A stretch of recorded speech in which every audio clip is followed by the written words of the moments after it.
Okay, I guess we'll get started. On behalf of BALSA, the Duke Law Democrats, and the Duke Law Republicans, we would like to thank you all for attending today's debate. This debate is part of the larger university-wide celebration of Dr. Martin Luther King Jr. and his continuing legacy in our country and throughout the world.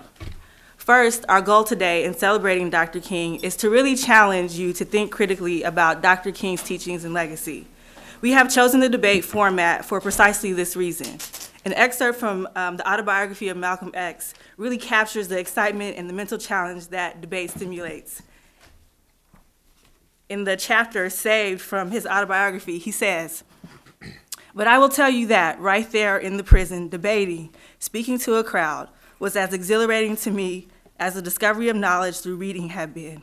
Standing up there, the faces looking up at me, the things in my head coming out of my mouth, while my brain searched for the next best thing to follow what I was saying.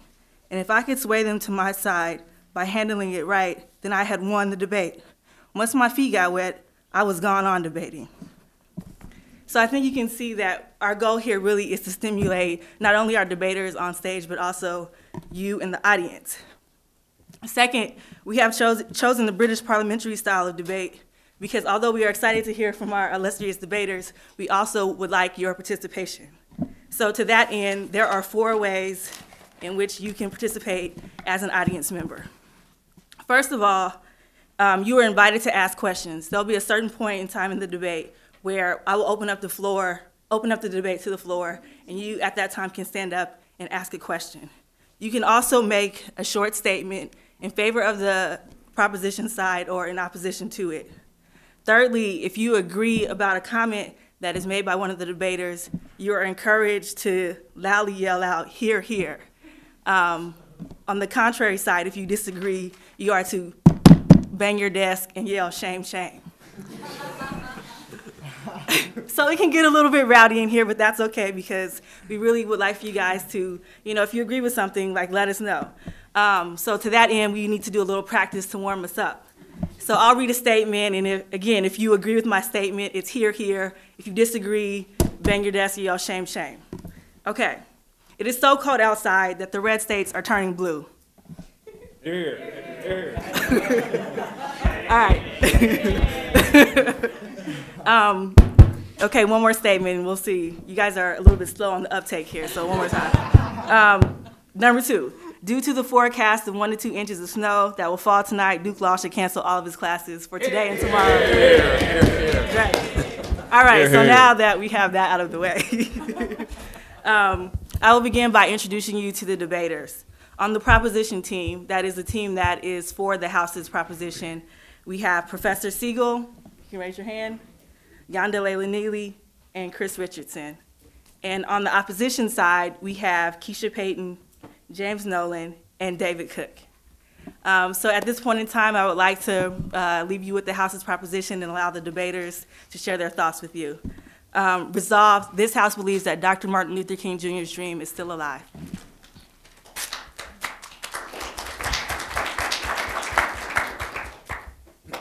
On August 28, 1963, the Reverend Martin Luther King Jr. stood on the steps of the Lincoln Memorial and shared with the world his dream of a better tomorrow. A tomorrow where the United States would rise up and live out the true meaning of its creed. We hold these truths to be self-evident, that all men are created equal. A tomorrow where the fate of his children would rest not on the color of their skin, but on the content of their character. A tomorrow where even the most racist states would be turned into an oasis of freedom and justice. Martin Luther King Jr. had a dream. He had a dream because he did not have a reality. A dream is defined as a hope, a condition or achievement that is longed for, whereas reality is a quality or state of being that is actual and true. In 1963, Martin Luther King faced a reality where 100 years after slavery, black people were still not free. 100 years after slavery, blacks were still sadly crippled by the manacles of segregation and the chains of discrimination. 100 years after slavery, blacks lived on a lonely island of poverty in the midst of a vast ocean of material prosperity. 100 years after slavery, blacks still languished in the corners of American society and found themselves exiled in their own land. And unfortunately, Almost 42 years after his speech, this is still somewhat true. Although blacks are no longer chattel slaves, we remain in a conceptual bondage. A bondage that relegates us to a second-class citizenship. A bondage that ignores the fact that we are Americans. A bondage that prevents the dream from being a reality. Today, American schools are segregated to an extent not seen since the 1960s, with 1 of every 3 black children attending a school that is 90% or more minority. Today, a disproportionate number of black and minority youth are put in the pipeline to prison. Today, there is a war on drugs, and the target is the black youth. Today, 1.4 million African American men were ineligible to vote because of their involvement in the criminal justice system. Today, more young black men in the United States have done time than have served in the military or earned a college degree. Today, the rate of poverty among the black community is over 2 times the national average. Today, blacks still live on an island of poverty and languish in the corners of America. However, since the speech, the island has gotten larger and the corner a little bigger. Today, blacks can ride on the front of the bus. Today, de jure segregation is a vestige of the past. Today, African Americans like Barack Obama and Condoleezza Rice are at the heights of the American political system. Today, Oprah Winfrey, a black woman, is among the wealthiest people in this country. Today, more African Americans have the opportunity to enter professions such as doctors and lawyers. Today, the value of diversity in education is recognized as a compelling state interest. Today, we still have hope for a better tomorrow. To say that a dream is dead is to accept that blacks will always be second-class citizens and to relinquish any hopes for the future. To say that a dream has been achieved is to ignore the harsh realities faced by many blacks in America, while blinded by the utopia of a few. It is to accept the commercialism of the vision without internalizing its conviction. But to say that a dream is still alive is to keep fighting. It is to believe that one day, all of God's children, black men and white men, Jews and Gentiles, Protestants and Catholics, will be able to join hands in singing the words of the old Negro spiritual, free at last, free at last. Thank God Almighty, we are free at last. To say that the dream is still alive is to believe that one day the dream will be a reality. Black America is a complex puzzle, and it's very complicated if you are an African American who has succeeded. It's good to be optimistic about the goals of African Americans. It's good to say that more blacks are achieving, more blacks are becoming educated, and that we are rising in terms of social stratification. However, this side chooses to be realistic, and often reality hurts. A few months ago, Bill Cosby made a few statements about the state of African American affairs. These comments were heard by the President of the United States, members of the NAACP, such as Jesse Jackson, and very few people disagree with what Dr. Cosby had to say. But what he had to say was that a lot of African American men are not doing their part in society. They are pointing the finger at the quote-unquote white man, and it's analgesic for a lot of African Americans to put their blames on someone else. Unfortunately, our society is complicated in Black America, and Black American studies are quite difficult to understand. Since the 1960s, Black America has lost its vision, and Black America as a whole has lost its unity. There are many divisions in African America. The underclass is divided from the middle class is divided from the upper middle class, and the upper class. It is difficult for a student who has been educated in an institution such as Duke Law School to connect well with members of the underclass communities. One has to live in a society in which there is a double consciousness. One has to be true to the race while stratifying in America, and at the same time, one has to be true enough to not be considered a sellout as one achieves in education and in the professional world. In the recent past, we've been able to witness the misalignment of family values from social programs such as welfare, WIC, and so forth. We've witnessed how few Black fathers are in American Black households. These households are being led by strong Black women, but they cannot do it all. Very few Black families are led in a nuclear sense in that there's a mother, a father, and children present. We need more fathers present taking a strong stand. However, this is often not the case. We've talked about the lack of toleration for African Americans for the underclass, the middle class, and the upper middle class, and how these classes often don't mingle.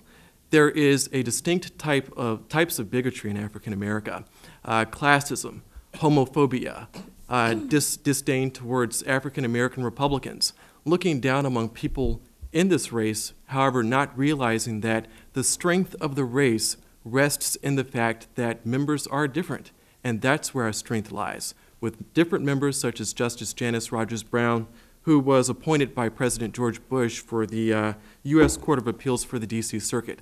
Unfortunately, an African American organization, the National Association for the Advancement of Colored People, the NAACP, and Democrats blocked her confirmation to the D.C. Circuit Court of Appeals. She was the most qualified candidate for the position. However, Black Americans did not want her in that position because she has voiced her conservative views on certain issues in the past. There is a spirit of defeatism and victimization that perpetuates through African America.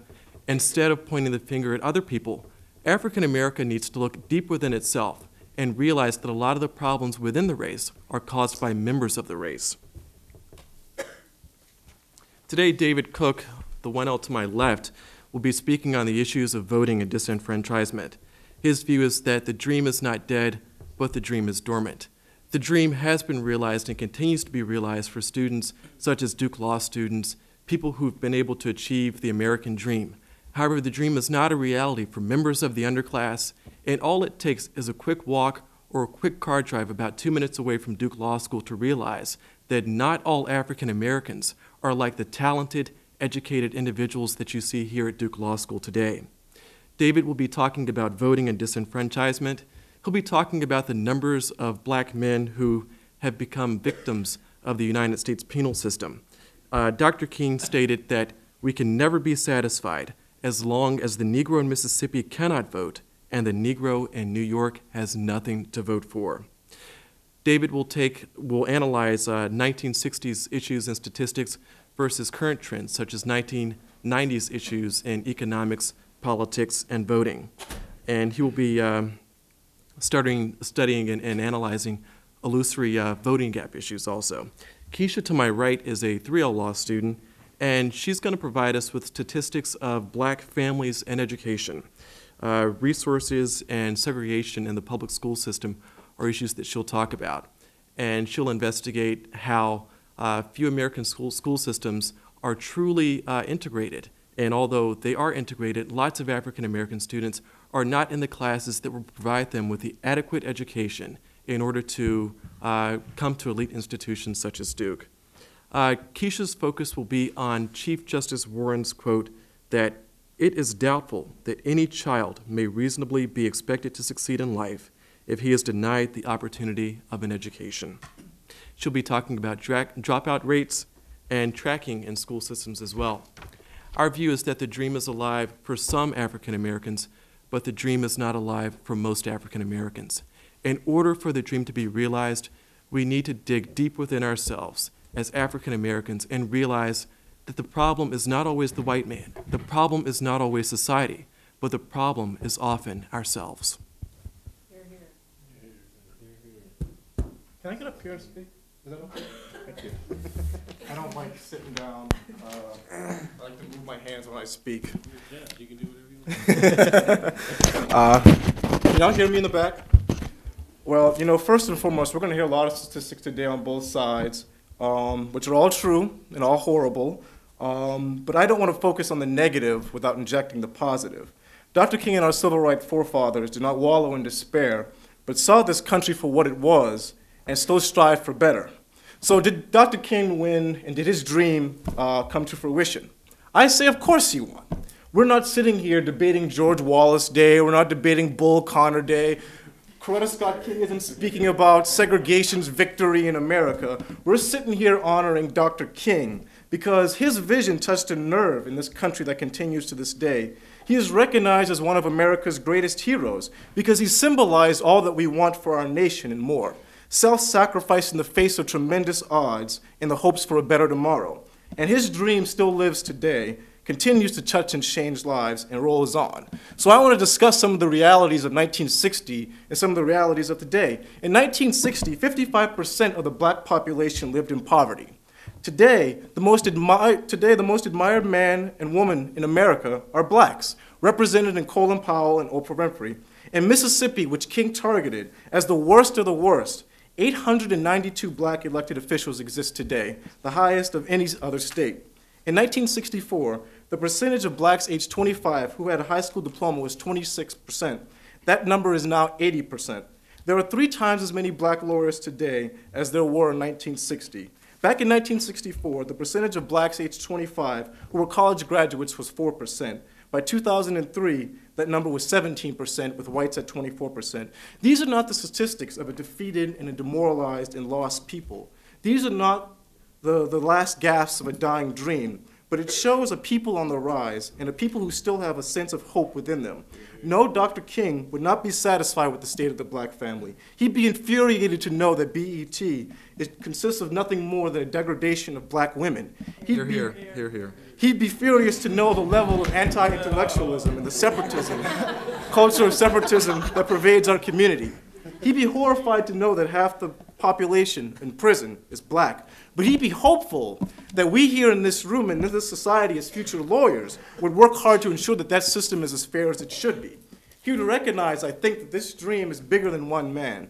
It is a dream of slaves and the sons of slaves. It is the dream of those families whose relatives were lynched and butchered by the thousands without America murmuring a whimper. It is the dream of Ida B. Wells and Frederick Douglass and James Meredith and Medgar Evers and the thousands who gave their lives just so that we can sit in this room and have this discussion and debate about whether Dr. King won or lost.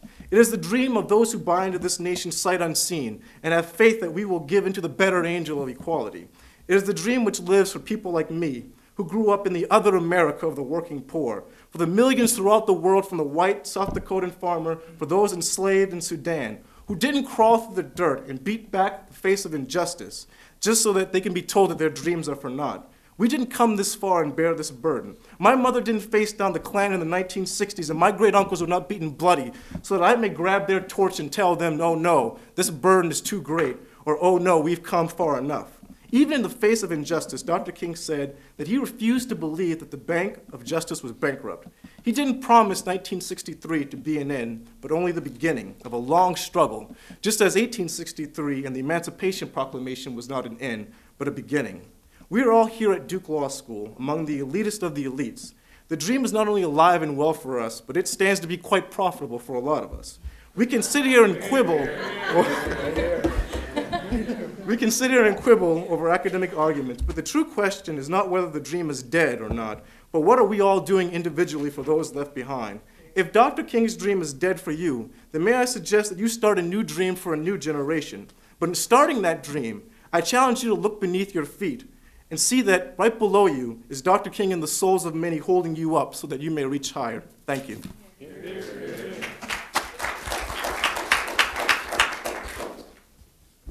I guess I'll show someone else zeal and stand up too.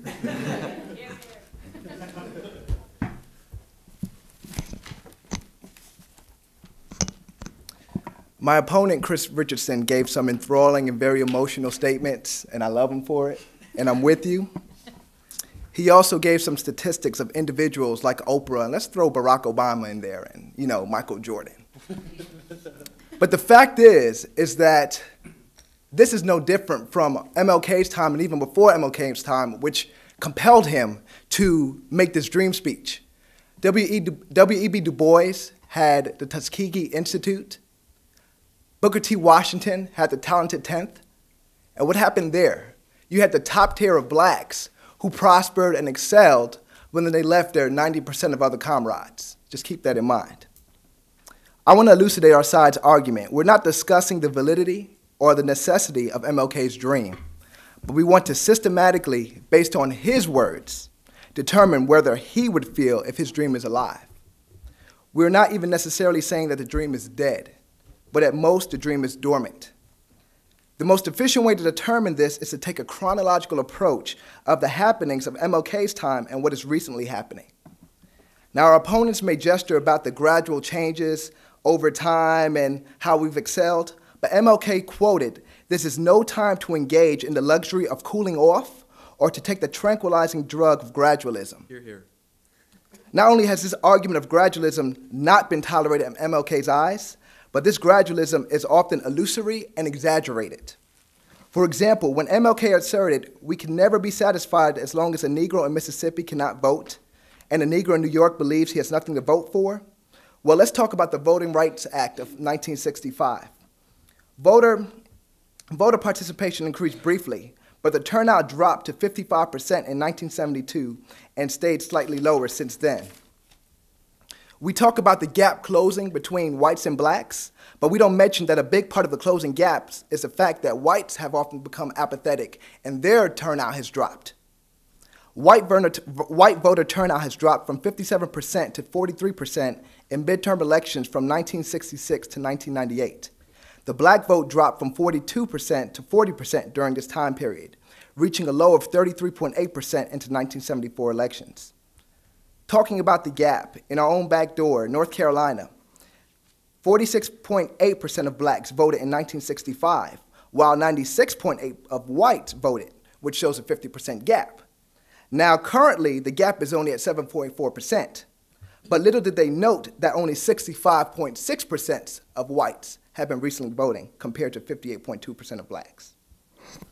In addition to this illusory notion of closed gaps, the penal system has led to the disenfranchisement of blacks, mostly black males.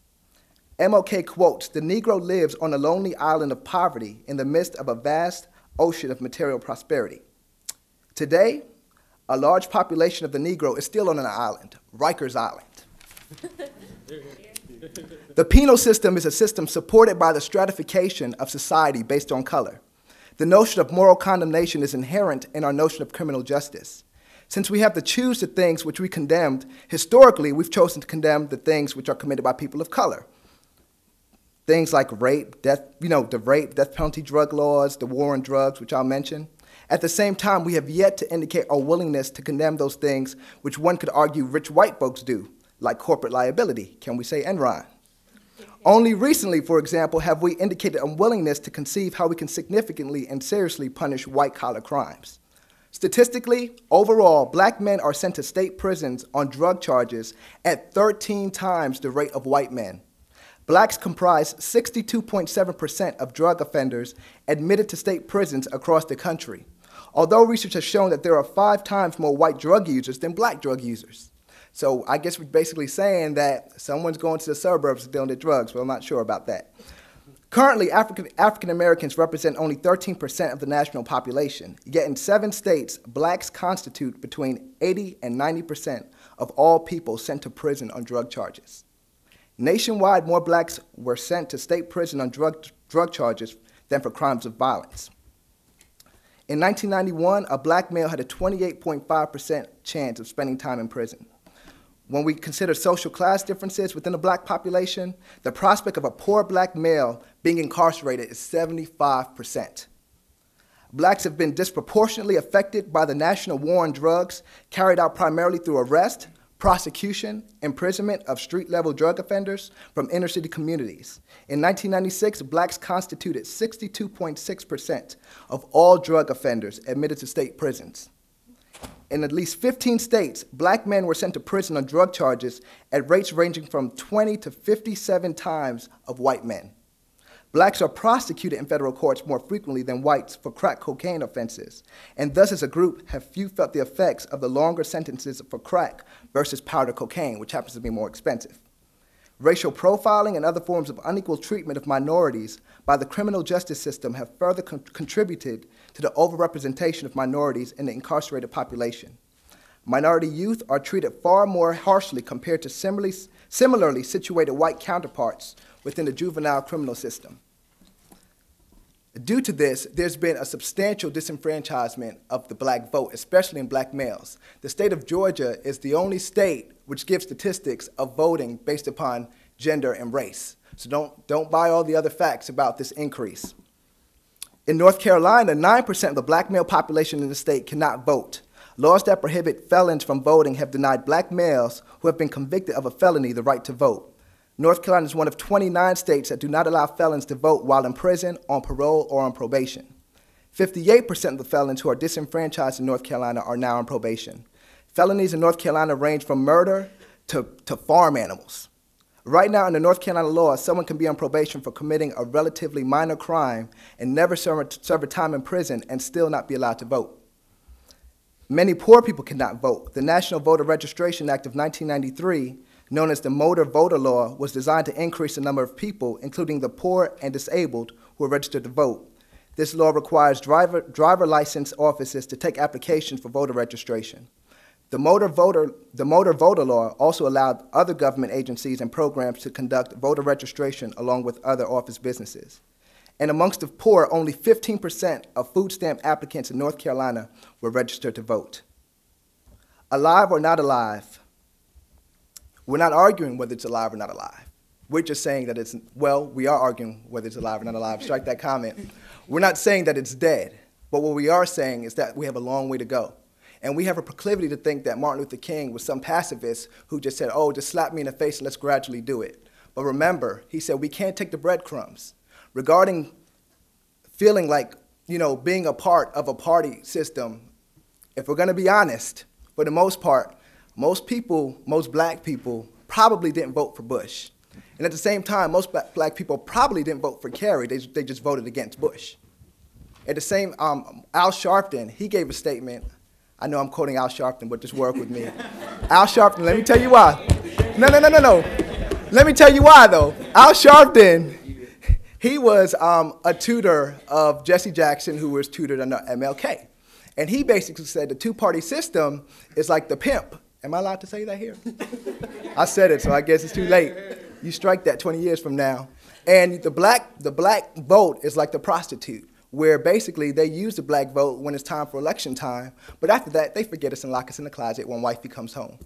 So, in the synopsis, we're not saying that there's no validity for MLK's dream. We are for MLK's dream.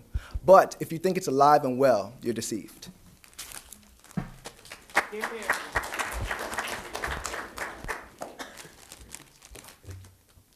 I think it's important to focus on the question presented. The question presented is whether Dr. King's dream is alive, not whether Dr. King's dream is alive and well, flourishing and fulfilled.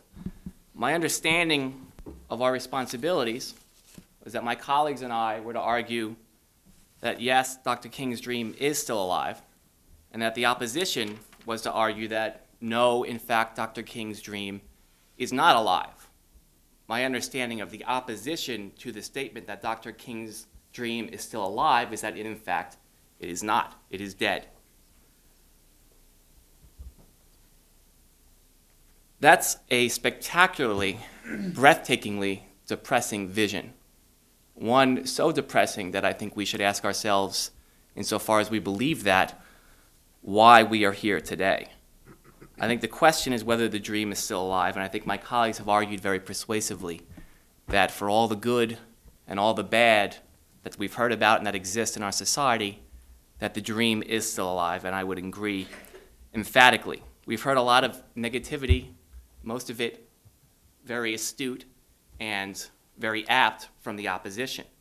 We've heard about the lack of unity and the stratification within the African American community itself, both ideologically and socioeconomically and otherwise. We've heard criticism of African American fathers, and they're not executing their responsibilities to the extent that they should be. Interestingly, we've heard about the injustice that Justice Janice Rogers Brown endured.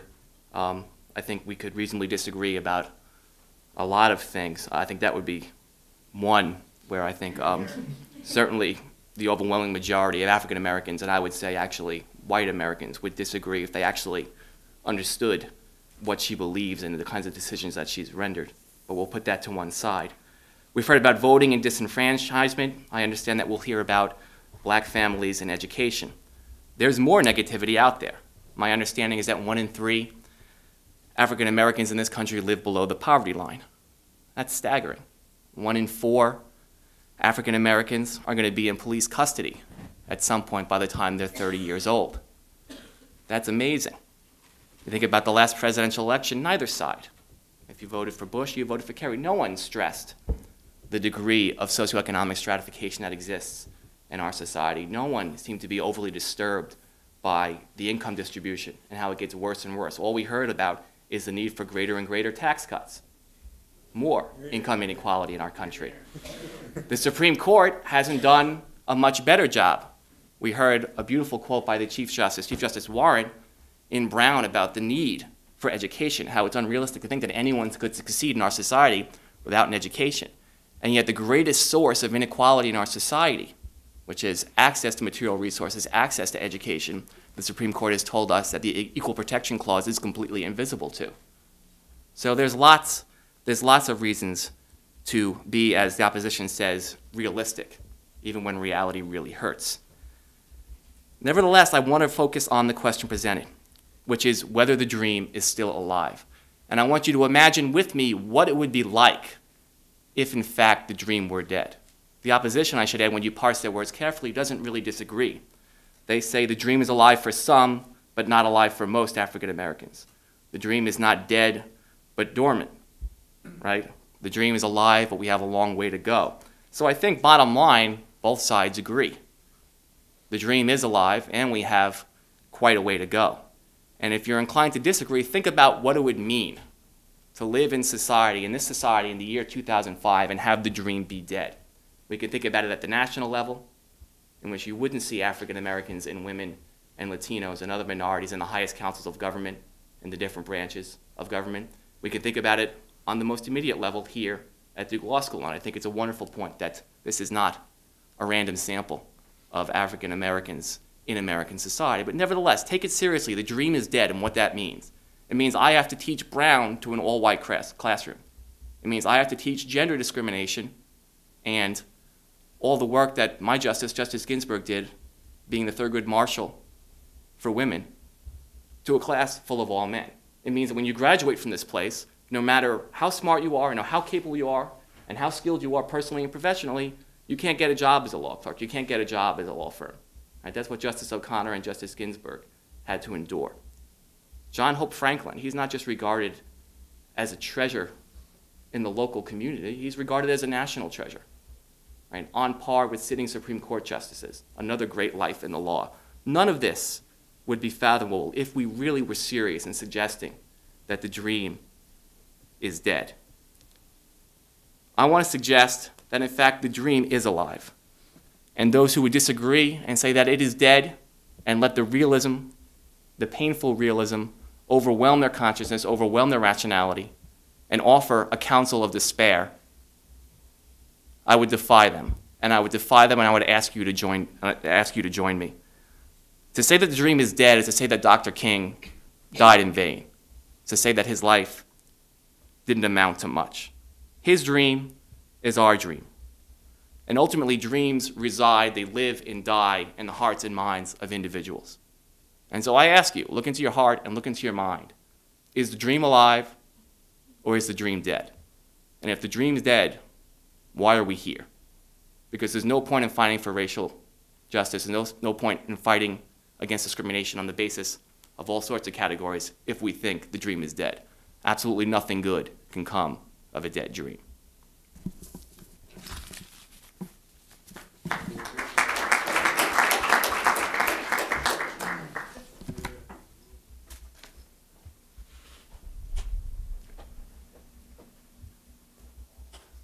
I guess it's lucky we picked this order and I'm a 3L going against the professor. Our opposition asks us to imagine the dream being dead. I don't think that we really have to actually imagine that. All we have to do is look around this room and see that every black face in this room is here by privilege. We are far from reaching that as being a default status. If you listen to things such as people such as Marian Wright Edelman, I don't think she would tell you that you need to imagine the dream being dead. A black child is more than twice as likely as a white child to be suspended or expelled and is less likely to receive counseling services. A black child is more than twice as likely to be behind grade level and only half as likely as a white child to grow up in a family with parents who went to college. A black child is more likely than a white child to drop out of school or be labeled mentally retarded, but is only half as likely to be labeled gifted. In 1954, Chief Justice Warren stated in Brown v. Board, "It is doubtful that any child may reasonably be expected to succeed in life if he is denied the opportunity of an education. How is it that we can possibly stand here today, 51 years after Brown, 42 years after King conveyed his dream, and see that these children are still being denied the opportunity of an education? How is it that with prospects like this, we can possibly say that the dream is still alive? These children do not even have the opportunity to dream. And our prospects aren't getting any brighter. In our 100 largest cities, 58% or more of ninth grade students in high minority schools don't graduate 4 years or later. By 2009, 8 out of 10 minority public school students will be denied a high school education. These children do not have the opportunity to dream. Martin Luther King's dream was in vibrant colors, but it's quickly fading to black and white. 30% of all black children attend schools that are 90% or more minority. And these students have fewer access to resources, less qualified teachers, and advanced level courses. Now, of course, this number may be down over some years, but because these students are still provided with lower resources, we're dooming them to a future without opportunity. How many of you really went to a diverse school? How many of you went to all black schools or all white schools? And Martin Luther King had a dream where little black boys and black girls will be able to join hands with little white boys and white girls and walk together as sisters and brothers. Obviously, We Are Family is not the new national anthem. Even for those of you who did go to an integrated school, many of the blacks in those schools are tracked into lower level courses and special education tracks, creating black ghettos within the schools that are supposed to be the nation's most diverse.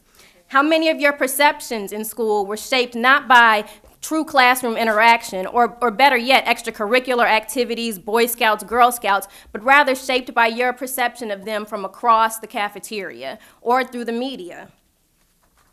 And now, our school boards, our courts are giving up. They're returning to segregation, they're eliminating busing, they're saying that they've done all they could. To them, the dream is dead, the dream is not alive. 51 years after Brown, 42 years after King conveyed his dream, the division between blacks and whites in our education system remains astoundingly clear. These children today do not have the opportunity to dream. In a Canadian study, a white female teacher admitted, "At times, I'm literally scared of them," black youth. Going down the hallways, running into a group of 6 or more, you get a real eerie feeling. And I've known female teachers who simply turn around instead of passing that group. In 1963, King stated, 100 years later, the Negro is still languishing in the corners of American society and finds himself in exile in his own land. 51 years after Brown, 42 years after King conveyed his dream, the African American is still in exile in his own land. Today's children are not given the opportunity to dream.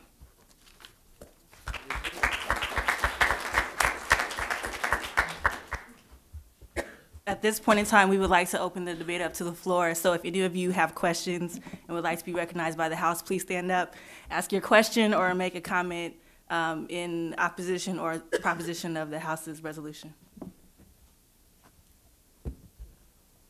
Chris. I have a question for both sides. Professor Siegel mentioned income inequality. James, you mentioned class divisions. I'm wondering, many of the terrible statistics we heard today would apply to poor whites as well as poor blacks. I would think we'd all agree that poor whites and poor blacks have a whole lot more in common than a poor black man does with Michael Jordan or Colin Powell. And I'm wondering if it wouldn't be more productive if, in fact, the underlying issue here, in light of the fact that we'd also agree, as I mentioned, de jure discrimination is a matter of history. Why aren't we focusing more on the economic opportunity issues? Isn't the economic question perhaps more important today than the racial question?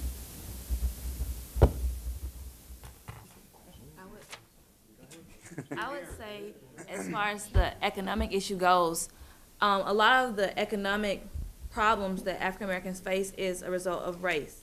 So to not have the discussion deal with race would be to ignore that and where it comes from. So I feel that, I guess, to end at least a lot of the discrimination and a lot of statistics and overcome all the things that Kisha and James have pointed out to us would change a lot of that position.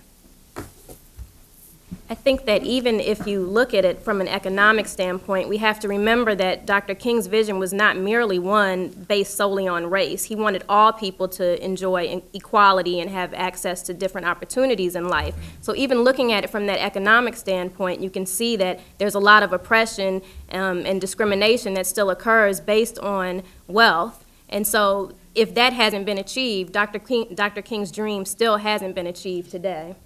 Can I add on something?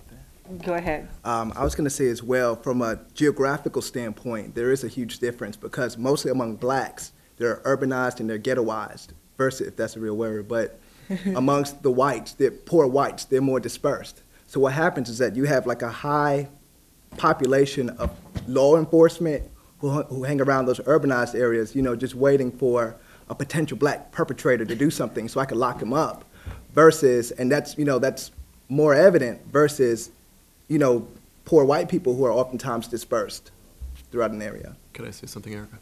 I think one of the major differences, Chris, is that many black people who've had the opportunity to become members of the middle class and upper middle class come from poor backgrounds. It's more of a story of rags to riches than it is a story of riches to riches, which happens a lot of the time in white families. The dollar cycle continues from one generation to the next.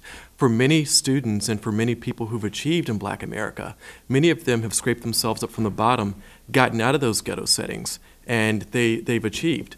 I think that story is probably very true for somebody like Colin Powell, who grew up in the Bronx, somebody like Michael Jordan, who grew up in a solid family, but their family certainly wasn't rich and certainly didn't have the wealth that he has today. And I think it's very true for families such as my family.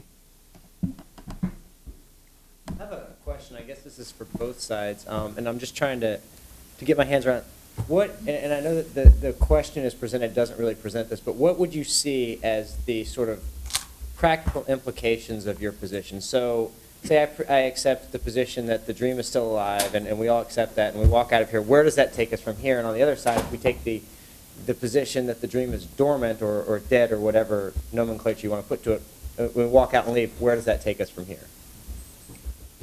I think for me, if we walk out of here and say that the dream is still alive, what we're saying is that we still believe that this country is still on the path whereby we can improve the lives of black Americans. I think what we're saying is that, you know, 50 or 60 years ago, the most common thing done to blacks were they were lynched, killed, and butchered, but that, you know, as time went on and people fought against that, it went away. And I think what we're saying is that, you know, if we today accept that this dream is still alive, that the dream of equality is still here, that we can leave this room and still envision an America that Dr. King saw in our future, that vision where we're all created equal. A vision where, you know, in 1960, like I said, 55% of the black population was poor, as opposed to 24 to 30% today. 30% is still a terrible statistic, but that's still far better than 55, where we were in 1960. Black Americans have made tremendous strides since Dr. King's day. We're still terribly behind in education. Black men are still brutalized in many parts of this country. But I think what we're saying is that even in the face of all that, there's still a hope for this country and still a hope that we as black Americans and white Americans of all races, creeds, and colors can still come together and say we're not going to stand for that happening, that the dream is not dormant within each of us, and that we're willing to fight when we leave this room to make the dream a reality. I think there's danger in believing that the dream is still alive, and I think that's very evident in the fights we've seen recently with affirmative action. If you believe the dream is still alive, then you're lulled into believing that things are okay, things have gotten better, and nothing else needs to be done because the dream is alive, because we've made so many strides, because black people have come so far, there's no need for the government to step in and still aid in helping those black people. I think if we walk away from here recognizing that the dream is dormant, that the dream is not alive, that we'll understand and wake up to the realities of what our society holds for many of its members. Many of its members do not have opportunities. Many of its members are condemned from birth into going to this path from education to prisons to poverty, And that's not a recognition that the dream is alive. That's recognizing that the dream is dormant, that the dream is not alive, and that we still need to take strides to erase that the government still needs to step in, that the courts still need to step in, that things still need to continue to happen in order for a form of a dream, for any equality to ever be reached. Can I rebut? I'm sorry, can I rebut? I just want to say, no one's going to follow a nightmare. No one's going to follow something where you say, well, the dream's dormant, it's dead. The government isn't going to jump on something that we say is dead and non-existent. I think people jump on vision, people jump on dreams, people jump on hopes, people believe in things. They don't say that, well, this doesn't exist and therefore it's not a concern. Maybe, I'm not saying that we know the government shouldn't be involved. I'm saying that the government should be involved because I see a day where Dr. King says we're all created equal. No one's going to get involved if the dream, I think, is dead, or if we say that the dream just doesn't exist. The government isn't going to say, well, I'm going to jump in this because I support something that will never happen. And I think that by saying that the dream is alive, we at least say that we still believe that we can still see that day in America where we still have equality, or we will get equality. Okay, we'll take a couple more questions, but we have a reception to follow, so we want you all to be able to eat, so. Miguel. Maybe both sides can tackle this, but I had a question about going off of government involvement you guys just talked about. It seemed like the battle lines were very clearly drawn in the 60s in terms of getting Voting Rights Act passed and things like that, where there were just seemed to be very clearly defined goals in terms of legislation and what the courts could do. What do you guys see as the next area where the government can be involved? I mean, it seems like Dr. Cosby's comments seem to say that there really is no area left for government involvement. The government's done all it can, and now it's time for us to really sort of take up the mantle of that and execute what the government has laid in place for us to be able to do.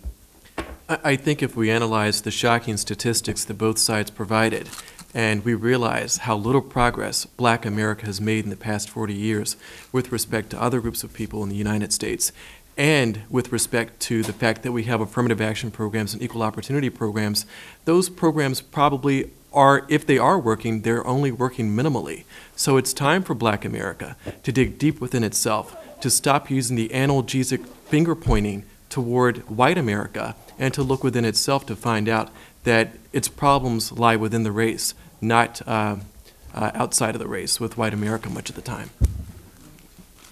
I think there is truth in what you say. I don't think it's the whole truth, okay?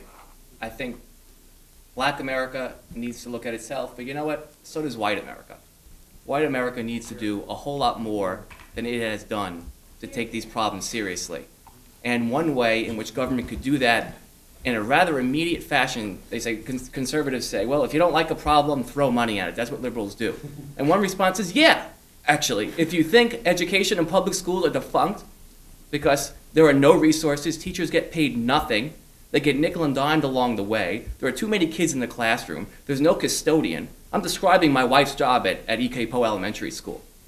If you really care about these problems, then have white America throw some money at these problems and give the public elementary schools the resources they have so kids going to E.K. Poe can have the same education that you get at Durham Academy, which is where the children of most of the faculty go. And I find it very interesting. When I was at the SG's office, and there was the whole debate about Grutter and Gratz, and a lot of the government lawyers who felt very strongly against affirmative action said this is a Band-Aid over an open wound, right? Affirmative action is doing very little. You need to fix the schools. Okay, I said, okay, let's fix the schools. Are you in favor of the president's tax cuts?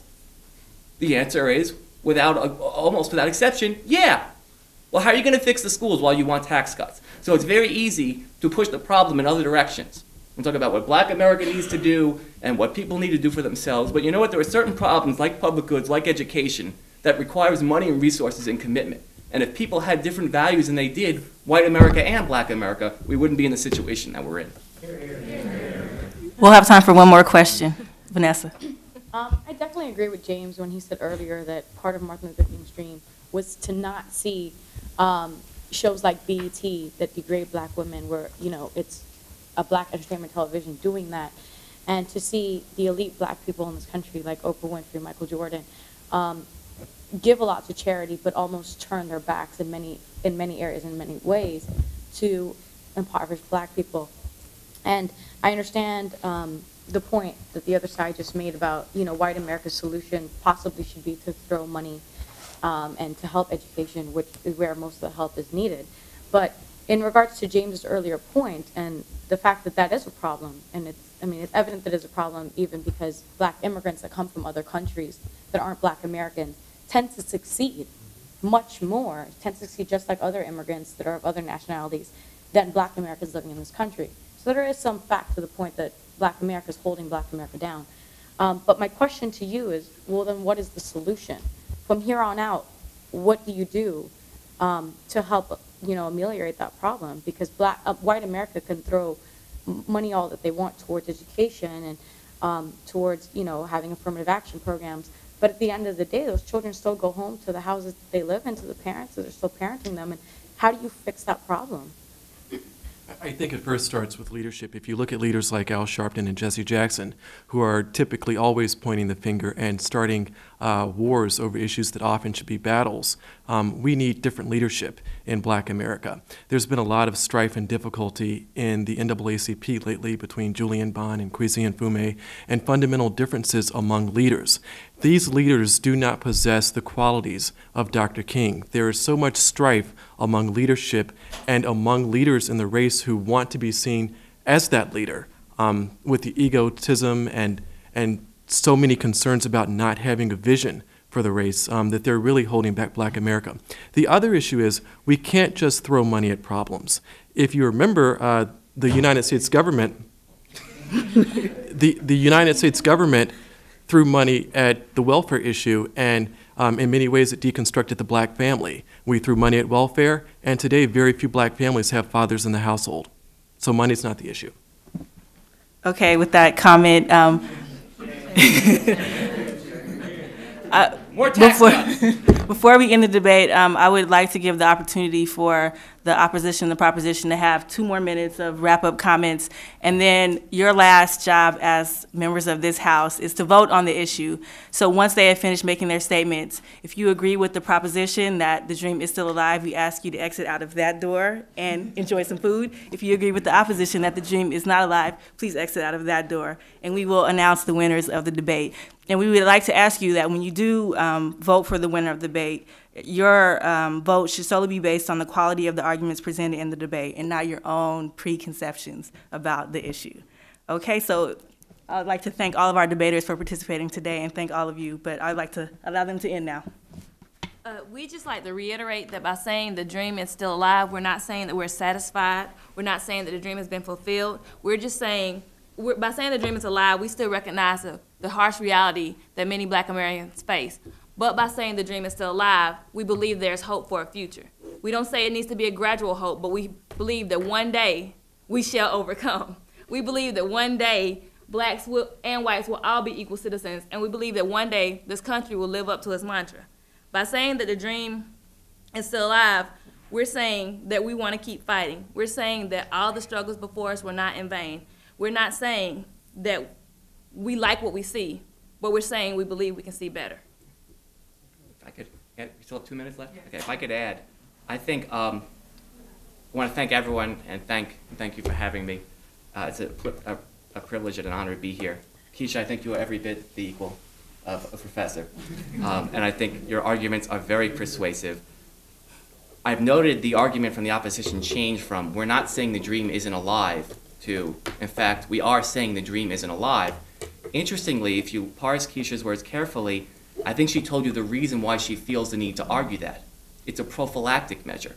If we say the dream is still alive, then we're going to become too complacent. We're going to think we don't need affirmative action, right? I think there is an acknowledgement that, in fact, the dream is still alive, but we have to act or say that it isn't in order to make the progress that needs to be made.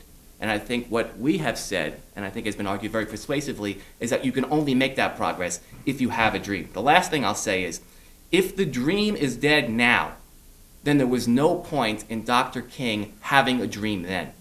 Both sides have quoted this language from Dr. King. 100 years later, the Negro still is not free. 100 years later, the life of the Negro is still sadly crippled by the manacles of segregation. and the chains of discrimination.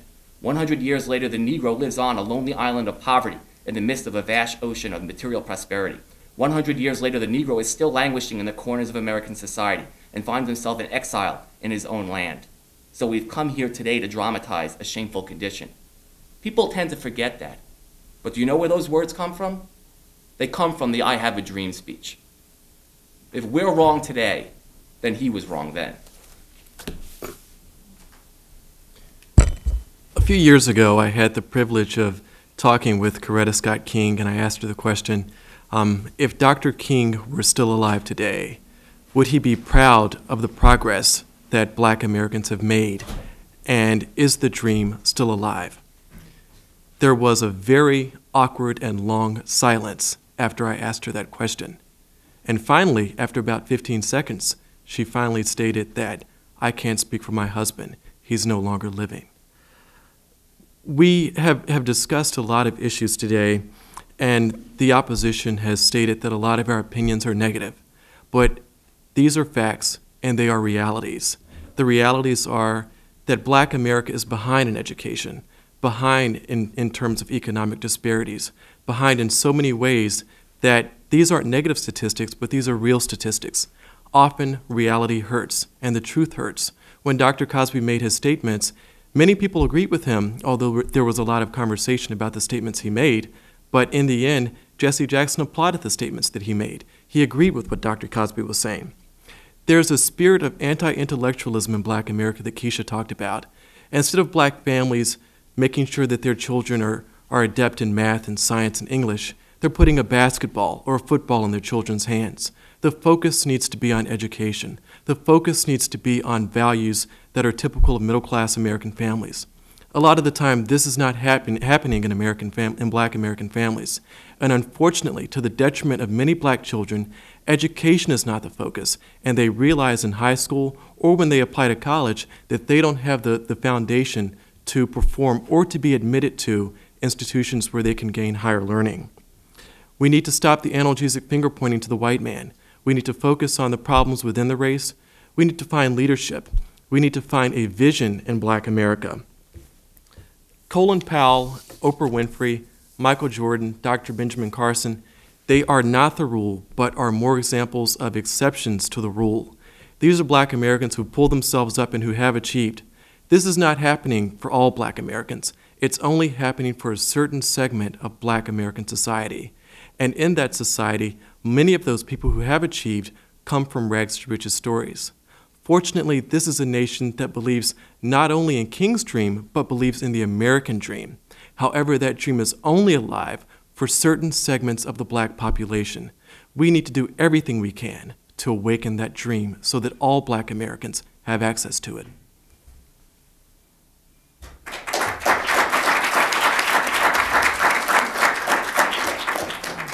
Again, please exit the room out of the door. This side for the proposition if you felt like their argument's more persuasive, and this side for the other side. And enjoy the food outside.